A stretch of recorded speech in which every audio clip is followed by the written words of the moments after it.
And I think we came to a lot of conclusion and conclusions, and there's very little difference in what we're looking at and where we want to be, where we want to go. And so I just want to thank you for spending time.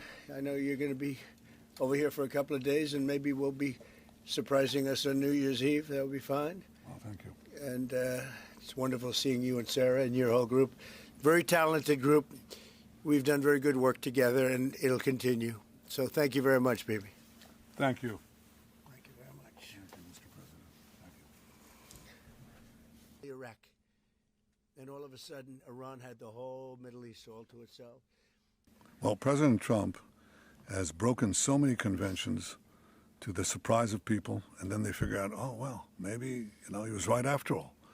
So we decided to break a convention too, or create a new one, and that is to award the Israel Prize, which in almost our 80 years, we've never awarded it to a non-Israeli, and we're going to award it this year to President Trump. This was announced formally over lunch by our Minister of Education, who's responsible for the Israel Prize.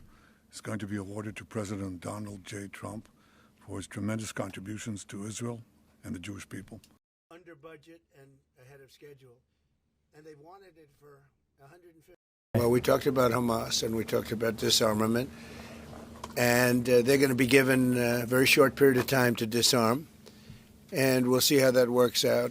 Steve Witkoff and Jared Kushner will be in charge of that from our side. But if they don't disarm, as they agreed to do, they agreed to it, and then they'll be held to pay for them. And we don't want that. We're not looking for that. But they have to disarm within a fairly short period of time. He said $4 billion more. It's going to end up costing more than $4 billion. $4 billion. Well, we have had a discussion, big discussion, for a long time on the West Bank. And I wouldn't say we agree on the West Bank 100%, but we will come to a conclusion on the West Bank. If I could ask, what is the disagreement? Well, I don't want to do that. It'll be announced at an appropriate time. But he will do the right thing. I know that. I know him very well. He will do the right thing in the Middle East. It was a mistake. When they wiped out Iraq and Iran were bound. Well, I know President Erdogan very well. And as you all know, he's a very good friend of mine. And I believe that, and I do respect him, and Bibi respects him, and they're not going to have a problem. They're not going to have a problem. I know him very well.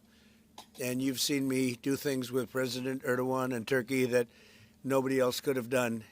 We're not going to have a problem. He's done a fantastic job. I'm with him all the way. I'm with Bibi all the way. Nothing's going to happen. But those people aren't doing so well. No, Saudi Arabia's been. Well, I'm not concerned about anything that Israel's doing. I'm concerned about what other people are doing or maybe aren't doing. But I'm not concerned. They've lived up to the plan. They're strong. They're solid. And sometimes they don't understand when somebody violates something that you want to give them a second chance. Well, we'll give them a couple of second chances. But no, Israel's lived up to the plan 100%.